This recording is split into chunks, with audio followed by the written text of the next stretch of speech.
है। और यहाँ पे आपको रोकना चाहूंगी, सीधे हम दृश्य दिखा रहे हैं। प्रधानमंत्री नरेंद्र मोदी भारतीय समुदाय के विशेष कार्यक्रम में शिरकत करने आ गए हैं और ये तमाम दृश्य पूरे उत्साह के साथ वहाँ भारतीय समुदाय जो नाइजीरिया में 60,000 के करीब भारतीय समुदाय है जो वहाँ पर उपस्थित है और यहाँ प्रधानमंत्री नरेंद्र मोदी का स्वागत करते हुए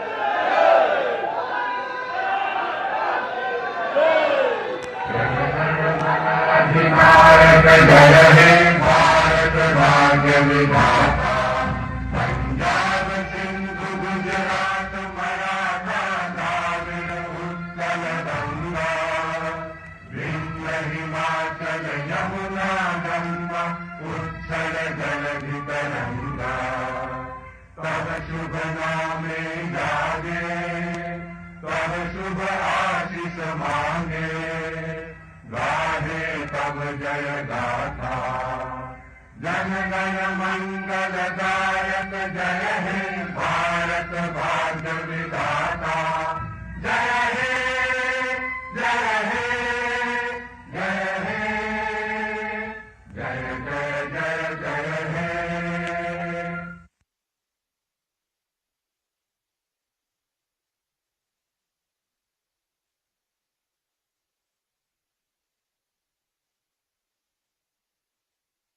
भारत माता की, भारत माता की, भारत माता की। सन्नू नाइजीरिया।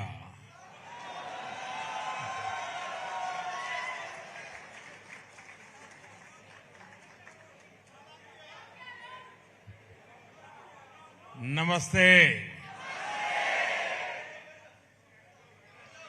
आज आपने अबुजा में अजूबा कर दिया है।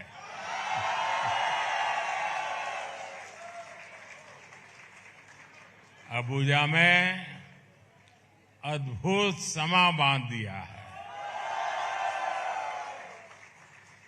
और ये सब देख करके कल शाम से मैं देख रहा हूं, ऐसा लगता है मैं अबुजा में नहीं बल्कि भारत के ही किसी शहर में मौजूद हूं।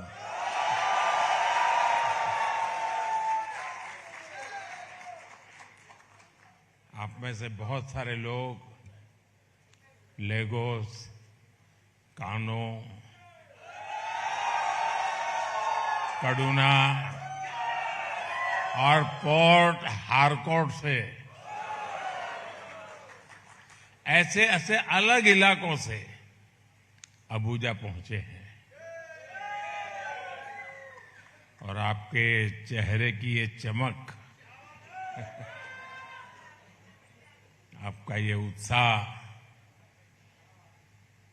जितना आप यहां आने के लिए उत्सुक थे उतना ही मैं भी आपसे मिलने का इंतजार करता था।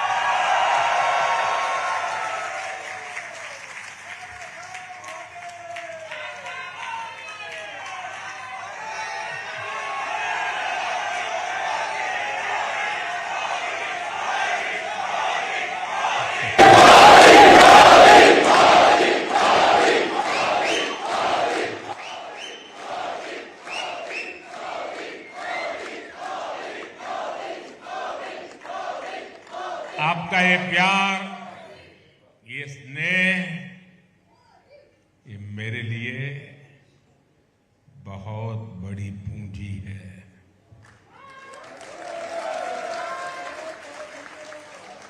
आपके बीच आना, आपके साथ समय बिताना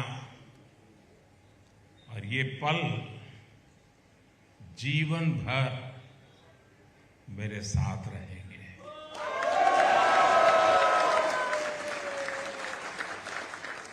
साथियों, प्रधानमंत्री के तौर पर ये मेरी पहली नाइजीरिया यात्रा है।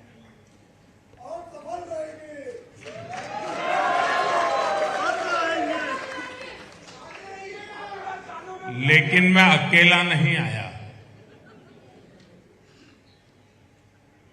मैं अपने साथ भारत की मिट्टी की महक लेकर के आया।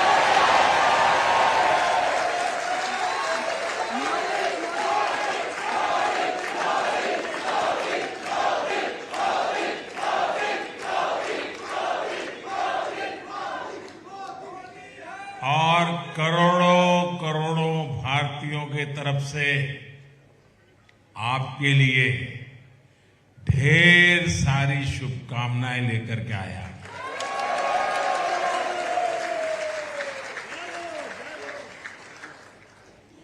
भारत की प्रगति से आप खुश होते हैं और यहां आपकी प्रगति पर हर भारतवासी का सीना चौड़ा हो जाता है।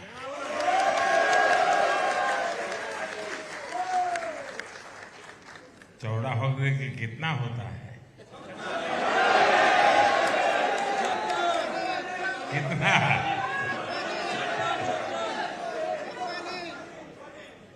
मेरा तो 56 हो जाता है।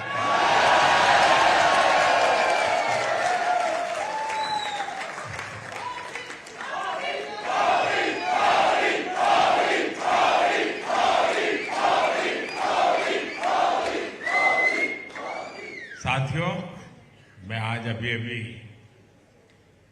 प्रेसिडेंट टिनुबू का और नाइजीरिया की जनता का भी विशेष आभार व्यक्त करना चाहूंगा। जिस प्रकार का यहां स्वागत हुआ है वो अद्भुत है। और कुछ ही समय पहले प्रेसिडेंट टिनुबू ने मुझे नाइजीरिया के नेशनल अवार्ड से सम्मानित किया।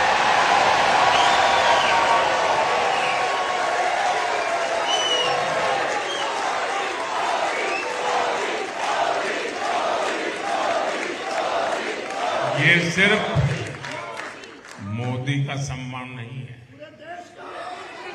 ये सम्मान भारत के करोड़ों करोड़ों लोगों का है।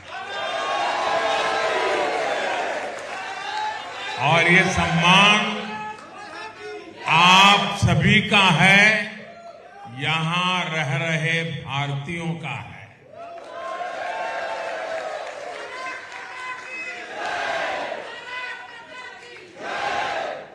साथियों, मैं बहुत ही नम्रतापूर्वक ये सम्मान आप सबको समर्पित करता हूं।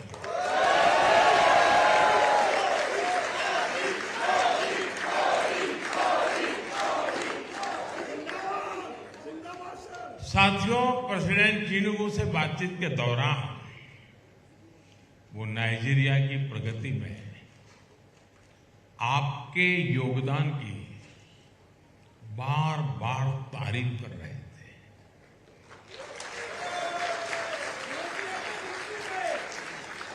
और जब मैं उनको सुनता था, उनकी आंखों में जब ये चमक देख रहा था, उस वक्त मेरा माथा गर्व से ऊंचा हो गया।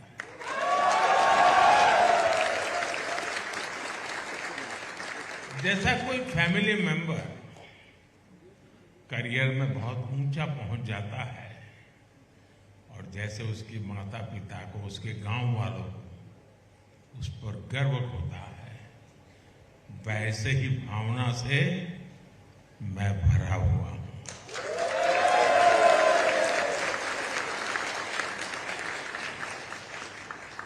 आप सभी ने नाइजीरिया को सिर्फ अपना परिश्रम, अपनी मेहनत ही नहीं दी है, आप लोगों ने नाइजीरिया को अपना दिल भी दिया है।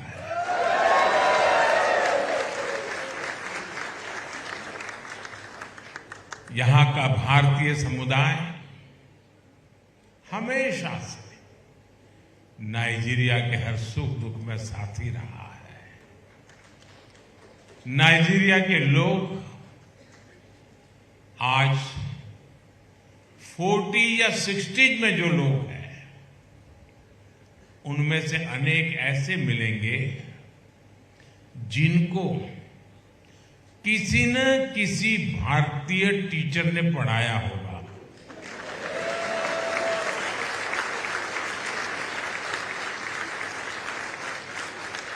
यहां बहुत सारे भारतीय डॉक्टर हैं जो नाइजीरिया के लोगों की सेवा कर रहे हैं। नाइजीरिया में कितने ही भारतीयों ने अपना बिजनेस एस्टैब्लिश करके इस देश की विकास यात्रा में सहभागी बने हैं। आजादी से भी बहुत पहले किशनचंद चेलाराम जी यहां आए थे।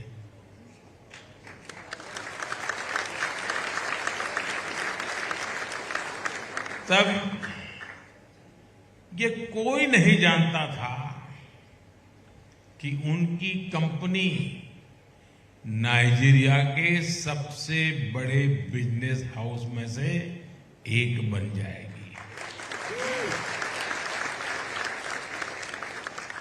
आज भारत की अनेक कंपनियां नाइजीरिया की पूरी इकोनॉमी को ताकत दे रही है। तोलाराम जी के नूडल्स,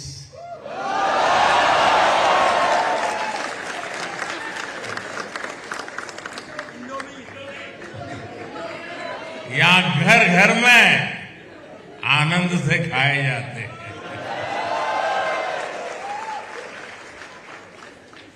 तुलसी चंद राय जी की फाउंडेशन नाइजीरिया के लोगों की जिंदगी में रोशनी भर रही है। यहां के लोगों के साथ भारतीय कम्युनिटी नाइजीरिया के विकास के लिए कंधे से कंधा मिलाकर चल रही है। और यही तो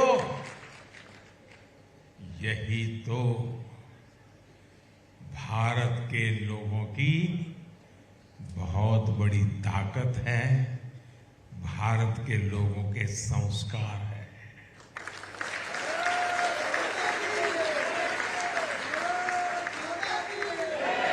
हम दूसरे देश में भले जाएं, लेकिन सर्वहित के अपने संस्कार नहीं भूलते। हम तो वो लोग हैं जो सदियों से अपनी रगों में उन संस्कारों को लेकर के जिए हैं जो पूरे विश्व को एक परिवार मानता है। हमारे लिए पूरा विश्व एक परिवार है। साथियों, आप लोगों ने नाइजीरिया में भारतीय संस्कृति को जो गौरव दिलाया है वो हर तरफ दिखता है। यहां के लोगों में योग लगातार पॉपुलर हो रहा है। मुझे लगता है आप लोग नहीं कर रहे, नाइजीरिया के लोग तो कर रहे हैं। ये आपकी ताली से पता चल गया मुझे।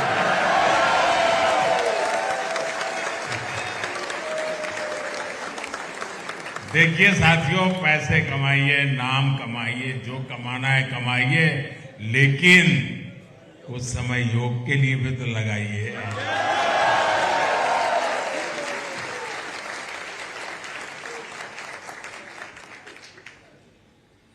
और मुझे किसी ने बोला कि यहां के नेशनल टीवी पर अब योग का एक वीकली प्रोग्राम दिखाया जाता है। आप लोग तो यहाँ का टीवी नहीं देखते होंगे, आप तो इंडिया का देखते होंगे। वहां कितना पानी आया, आज कहाँ एक्सीडेंट हो गया।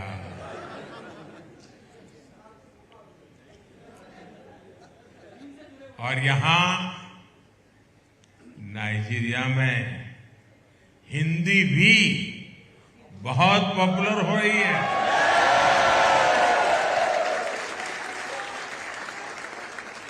नाइजीरिया के युवा, खासकर कानो के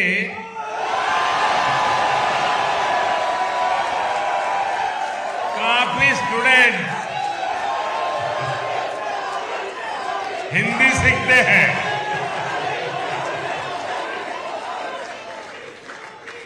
और कानों में तो हिंदी प्रेमियों ने दोस्ताना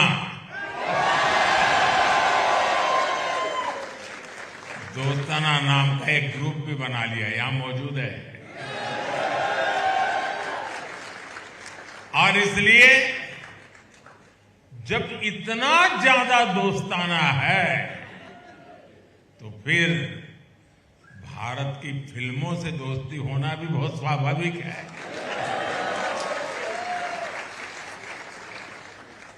मैं अभी भोजन के समय गप मार रहा था सबके साथ, यहाँ के लोगों से। उनको भारत के सब एक्टरों का नाम मालूम है, सब फिल्मों का नाम। नॉर्दर्न एरिया में लोग भारतीय सोच दिखाने के लिए उमड़ पड़ते हैं। नमस्ते वाला,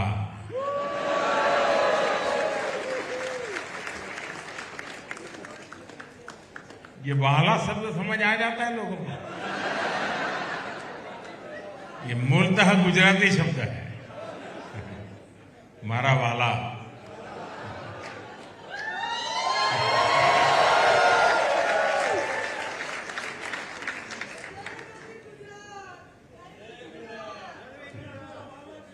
नमस्ते वाला जैसी फिल्में और पोस्टकार्ड जैसी वेब सीरीज यहां खूब पसंद की जा रही है। साथियों, गांधी जी लंबे समय तक अफ्रीका में रहे थे। उन्होंने अफ्रीका के लोगों का सुख दुख साझा किया। गुलामी के उस दौर में भारत और नाइजीरिया के लोगों ने आजादी के लिए, उसके जंग के लिए कोई कोर कसर बाकी नहीं छोड़ी। और जब भारत आजाद हुआ तो उसने नाइजीरिया के आजादी के आंदोलन को भी प्रेरित किया। आज भारत और नाइजीरिया संघर्ष के दिनों के साथी की तरह एक साथ आगे बढ़ रहे हैं। भारत मदर ऑफ डेमोक्रेसी है।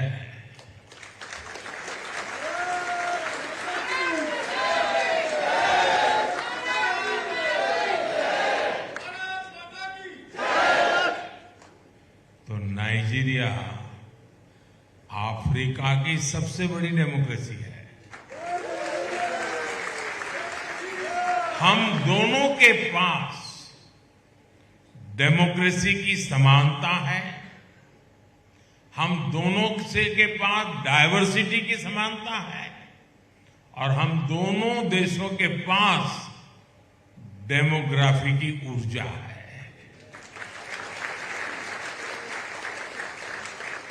भारत और नाइजीरिया दोनों में अलग अलग भाषाएं बोलने वाले लोग हैं, रीति रिवाज मानने वाले लोग हैं।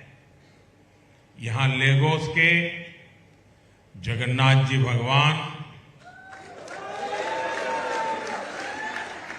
यहां भगवान वेंकटेश्वरा,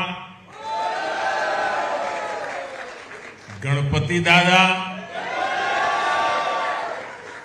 कार्तिकेय मंदिर डायवर्सिटी के प्रति नाइजीरिया के सम्मान के प्रतीक है। और आज जब मैं आपके बीच आया हूं तो नाइजीरिया की सरकार को इनके निर्माण में सहयोग के लिए मैं हिंदुस्तान वासियों की तरफ से आभार भी व्यक्त करूंगा। साथियों, भारत जब आजाद हुआ था तो अनेक प्रकार की चुनौतियां थी। आजादी के बाद हमारे पूर्वजों ने उन चुनौतियों से बाहर निकालने के लिए अनेक अथक परिश्रम किया और आज भारत की तेज प्रगति की चर्चा पूरी दुनिया में हो रही है। हो रही है कि नहीं हो रही है? आपके कानों पे आता है कि नहीं है? जो कानों पे आता है वो जुबान पे आता है कि नहीं आता है? जो जुबान पे आता है वो दिल में बसता है कि नहीं बसता है? भारत की उपलब्धि पर हम सभी भारतीयों को गर्व होता है।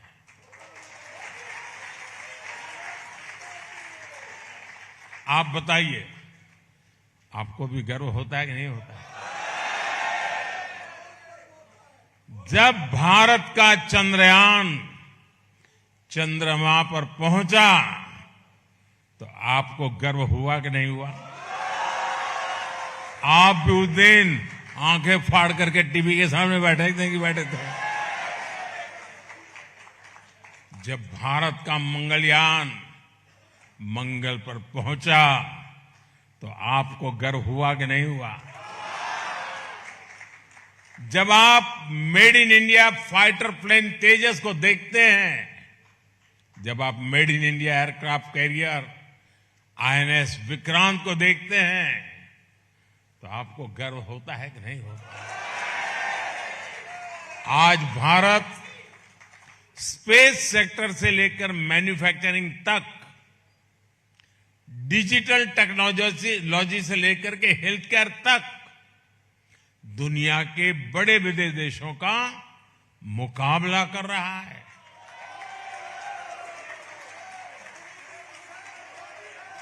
आप सभी जानते हैं, गुलामी के लंबे कालखंड ने हमारी इकोनॉमी को तहस नहस कर दिया था। चुनौतियों से लड़ते हुए आजादी के बाद के 60 साल में, 6 दशक में भारत की अर्थव्यवस्था ने $1 ट्रिलियन का पड़ाव पार किया।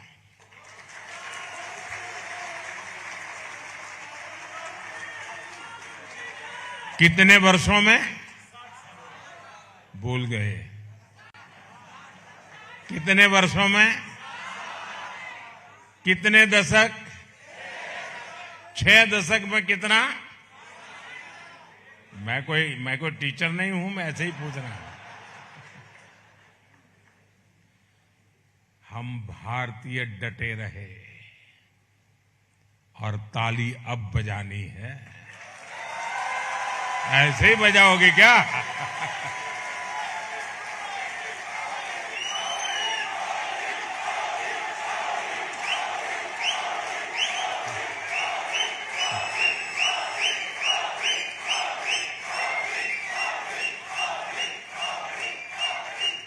आपने ताली तो बजा दी, लेकिन कारण तो मैं अब बताऊंगा।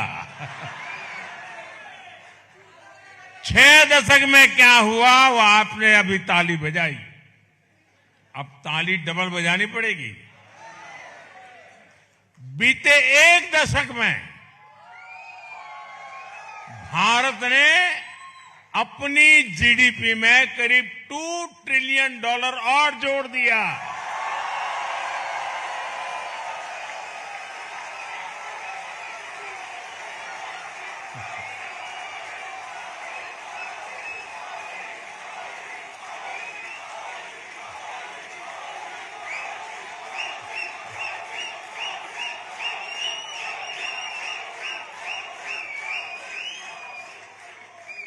10 सालों में भारत की इकोनॉमी का साइज 2 गुना हो गया है, डबल। आज भारत दुनिया की 5वीं सबसे बड़ी अर्थव्यवस्था है। याद रहेगा ना? कितनी?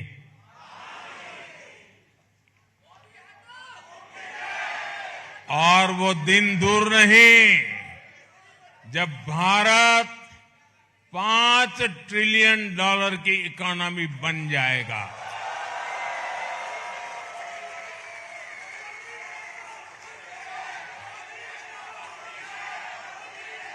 जब भारत दुनिया की तीसरी सबसे बड़ी इकोनॉमी बन जाएगा। साथियों, हम अक्सर सुनते हैं कि जो लोग अपने कंफर्ट जोन से बाहर निकलते हैं वही कुछ बड़ा कर पाते हैं। अब ये बात आपको समझाने की जरूरत नहीं है क्योंकि आप यहां तक तो आ ही गए हैं। आज भारत और भारत का युवा इसी मिजाज से आगे बढ़ रहा है। इसलिए आज भारत नए नए सेक्टर्स में तेज गति से ग्रो कर रहा है। भारत का स्टार्टअप इकोसिस्टम, शायद आपने भी 10-15 साल पहले स्टार्टअप सुना ही नहीं होगा। मैं एक बार स्टार्टअप को प्रमोट करने के लिए एक कॉन्फ्रेंस बुलाई, तो उसमें एक 8-10 लोग थे जो स्टार्टअप वाले थे, बाकी सब तो अभी क्या है स्टार्टअप समझने वाले थे। तो उसमें बंगाल की एक बेटी वो अपना अनुभव शेयर करने के लिए खड़ी हुई, क्योंकि मुझे लोगों को समझाना था ये कौन सी नई दुनिया है। तो उस बेटी काफी पढ़ी लिखी थी, अच्छी नौकरी की हकदार थी और वेल सेटल थी। उसने सब कुछ छोड़ दिया। तो उसने अपना अनुभव बताया। वो बंगाली थी। तो वो अपने गांव गई। उसने माँ को कहा कि माँ मैंने तो सब छोड़ दिया, नौकरी वोकरी छोड़ दिया। तो माँ से क्या? तो बोले क्या करोगी? तो बोले स्टार्टअप करोगी। तो बोले महाविनाश। लेकिन आज यही हमारे नौजवान कंफर्ट जोन से बाहर निकलकर नए भारत के लिए नए सॉल्यूशन पर काम करने की ठानी और नतीजा क्या शानदार निकला है। आज भारत में 1.5 लाख से अधिक रजिस्टर्ड स्टार्टअप्स हैं।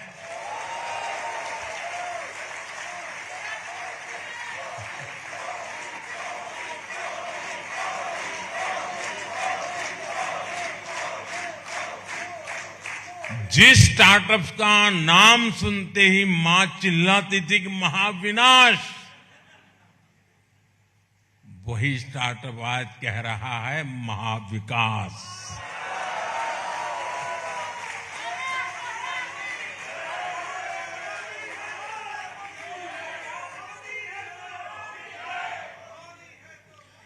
दस साल में भारत में 100 से अधिक यूनिकॉर्न्स बने हैं। जरा मैं विस्तार से बताऊंगा तो तालियां ज्यादा बजेगी। एक यूनिकॉर्न यानी 8 से 10,000 करोड़ रुपए की कंपनी।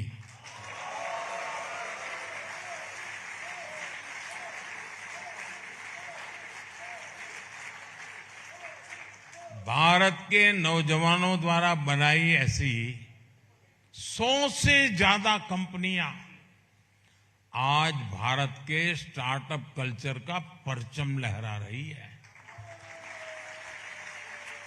और ये क्यों हुआ? क्यों हुआ ये सब?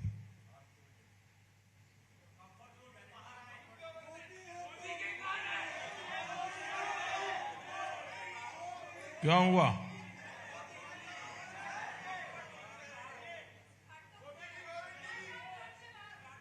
ये इसलिए हुआ कि भारत अपने कंफर्ट जोन से बाहर निकल गया है।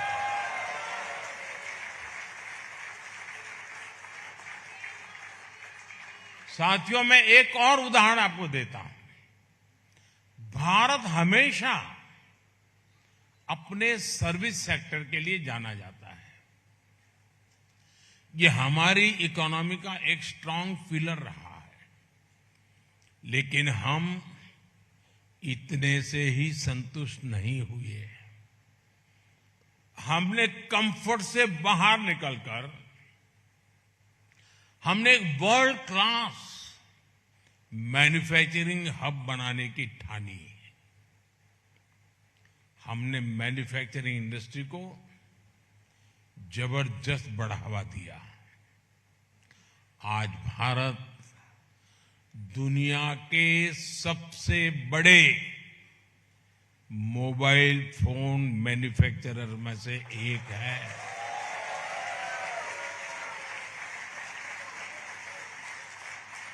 आज भारत में हर साल 30 करोड़ से ज्यादा मोबाइल फोन मैन्युफैक्चर हो रहे हैं।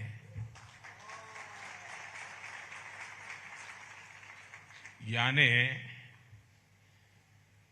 नाइजीरिया को जितने चाहिए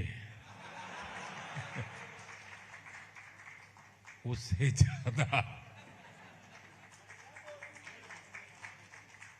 साथियों, 10 वर्ष में हमारा मोबाइल फोन एक्सपोर्ट 75 टाइम 75 गुना से अधिक हो गया है।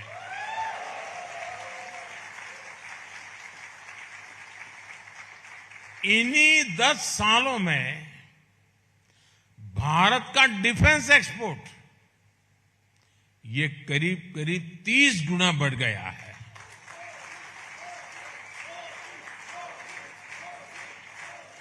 आज हम दुनिया के 100 से ज्यादा देशों को डिफेंस इक्विपमेंट एक्सपोर्ट कर रहे हैं।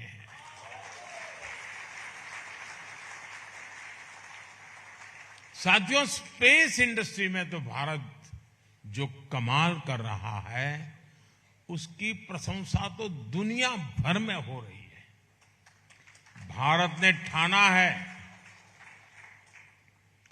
जल्द ही हम अपने गगनयान से भारतीयों को स्पेस में भेजेंगे।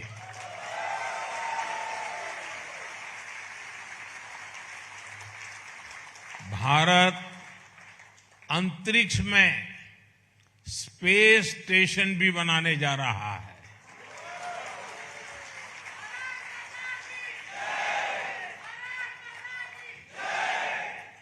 साथियों, कंफर्ट जोन छोड़कर इनोवेट करना, नए रास्ते बनाना, ये आज भारत का मिजाज बन चुका है। बीते 10 सालों में भारत ने 25 करोड़ लोगों को गरीबी से बाहर निकाला है।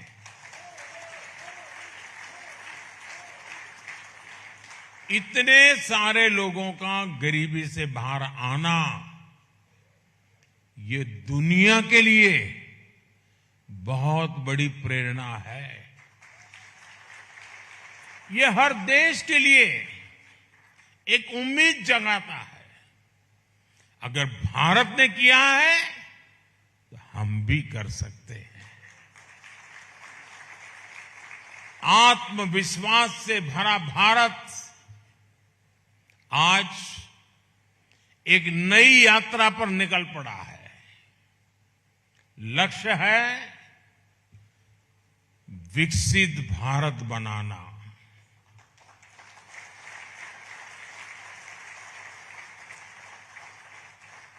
जब हम 2047 में, आप में से जो लोग बुढ़ापे में रिटायर्ड होकर के सच में या कोई बढ़िया जिंदगी जीना चाहते हैं, तो मैं काम अभी से कर रहा हूं आपके लिए।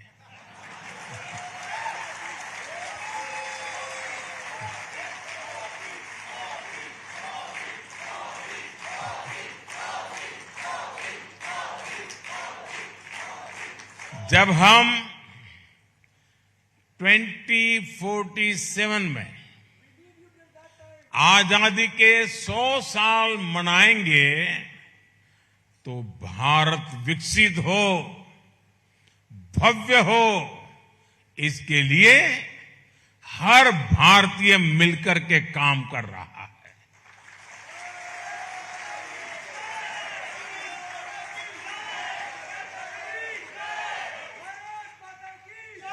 और इसमें नाइजीरिया में रह रहे आप सब लोगों की भी बहुत बड़ी भूमिका है।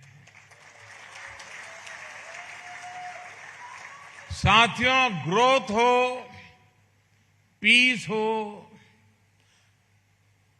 प्रॉस्पेरिटी हो, या फिर बात डेमोक्रेसी की, दुनिया के लिए भारत एक नई उम्मीद बनकर उभरा है।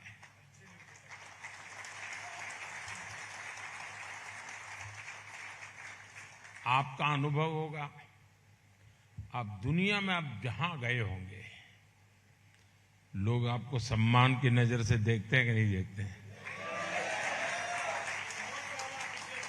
नहीं, सच बताइए क्या होता है? आप जैसे ही कहते हैं ना इंडिया या हिंदुस्तान या भारत, वो हाथ छोड़ता ही नहीं है। उसको लगता है मैं हाथ पकड़ रखूंगा तो कुछ ऊर्जा मेरे में आ जाएगी।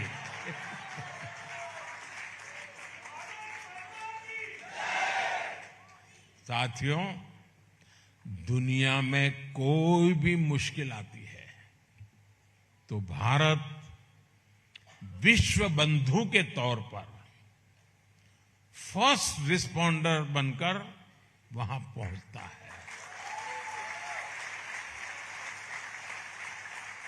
आपको कोरोना का समय याद होगा, उस समय दुनिया में कितना हाहाकार मचा था। हर देश वैक्सीन के लिए परेशान था और संकट की उस घड़ी में भारत ने ठाना कि ज्यादा से ज्यादा देशों को वैक्सीन दी जाएगी। यही तो हमारे संस्कार हैं। हजारों वर्ष पुरानी हमारी संस्कृति ने हमें यही सिखाया है। इसलिए भारत ने वैक्सीन का प्रोडक्शन बढ़ाया और दुनिया के 150 से ज्यादा देशों को, यह आंकड़ा छोटा नहीं है जी, 150 से ज्यादा देशों को कोरोना के समय दवाइयां और वैक्सीन भेजी।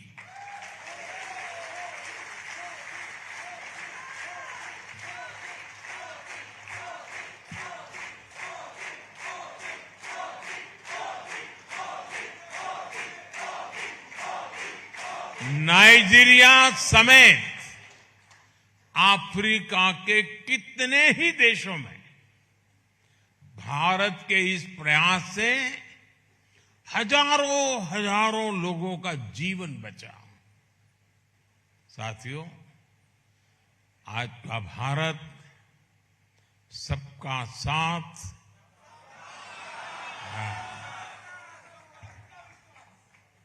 सबका साथ सबका विकास पर यकीन करता है। मैंने नाइजीरिया समेत अफ्रीका के फ्यूचर ग्रोथ के एक बड़े केंद्र के रूप में देखा है। पिछले 5 साल में ही हमने अफ्रीका में 18 नई एम्बेसी शुरू की है।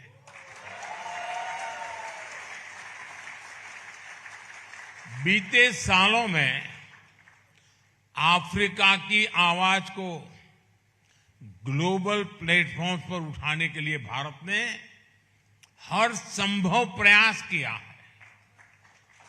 इसका एक शानदार उदाहरण तो आपने पिछले साल ही देखा है, जब भारत को पहली बार G20 की प्रेसिडेंसी मिली तो हमने अफ्रीकन यूनियन को परमानेंट मेंबर बनाने के लिए पूरा जोर लगा दिया और भारत को उसमें सफलता भी मिली। मुझे खुशी है कि G20 के हर मेंबर देश ने भारत के इस कदम को भरपूर समर्थन दिया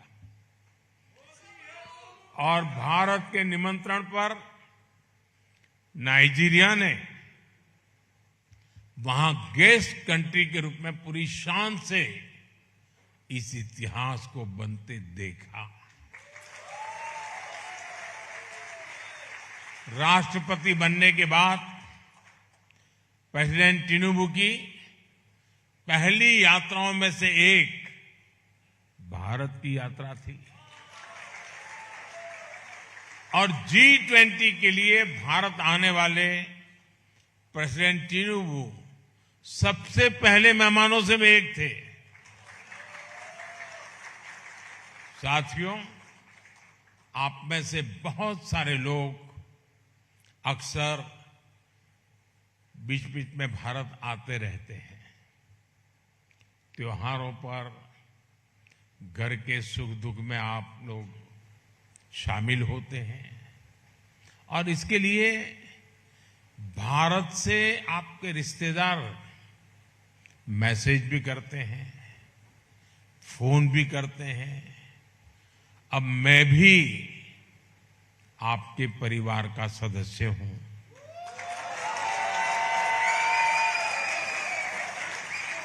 खुद आपके बीच हूं तो मैं भी आपको एक विशेष निमंत्रण देना चाहता हूं।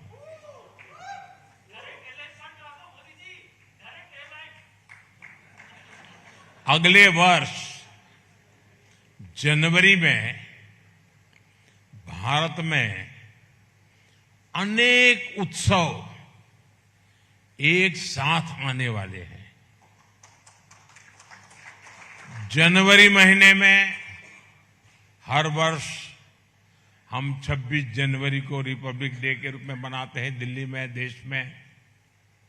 जनवरी महीने के दूसरे हफ्ते में प्रवासी भारतीय दिवस भी मनाया जा रहा है और इस बार ये प्रवासी भारतीय दिवस भगवान जगन्नाथ जी के चरणों में उड़ीसा की धरती पर होने वाला है। इसमें पूरी दुनिया से आप जैसे साथी भारत में जुटने वाले हैं। अगले साल 13 जनवरी से 26 फरवरी तक 45 दिन प्रयागराज में महाकुंभ भी होने जा रहा है। भारत आने की इतनी सारी वजह है, एक साथ है। एक बड़ा ही सुखद संयोग आपके लिए बना हुआ है। आप इस दौरान भारत आएं, अपने बच्चों को भारत लाएं और जो नाइजीरियन दोस्त भी है उनको भी साथ लाएं और प्रयागराज से पास में है ही अयोध्या जी है,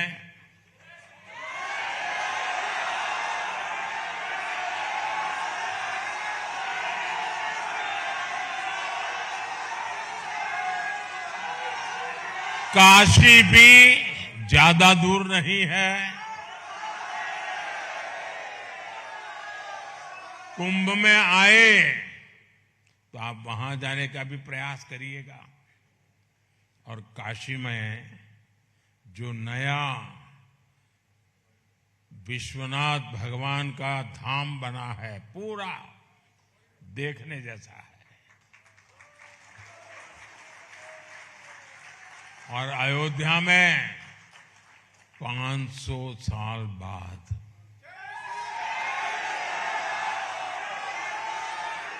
500 साल बाद प्रभु श्री राम का भव्य मंदिर बना है। आप खुद भी दर्शन करिएगा, अपने बच्चों को भी वहां के दर्शन कराइएगा। आप जरूर प्लान कीजिए, पहले प्रवासी भारतीय दिवस, फिर महाकुंभ और उसके बाद गणतंत्र दिवस, यानी एक प्रकार से त्रिवेणी है आपके लिए। तो ये भारत के विकास और विरासत से जुड़ने का बहुत बड़ा अवसर है। मुझे पूरा विश्वास है कि आपको पहले भी यात्राएं हुई होगी, बहुत बार आए होंगे, लेकिन मेरे शब्द लिख रखिए, ये यात्रा आपके जीवन की अमूल्य याद बन जाएगा, आपके जीवन का एक बहुत बड़ा आनंद का सौभाग्य होगा। एक बार फिर आप सबने, कल से मैं आया हूं तब से आज तक जो उमंग, उत्साह, प्यार दिखाया है, इतना समय निकाला है, मुझे आप सबके दर्शन करने का सौभाग्य मिला है। मैं आप सबका बहुत बहुत आभारी हूं। मेरे साथ बोलिए भारत माता की, भारत माता की, भारत माता की। बहुत बहुत धन्यवाद।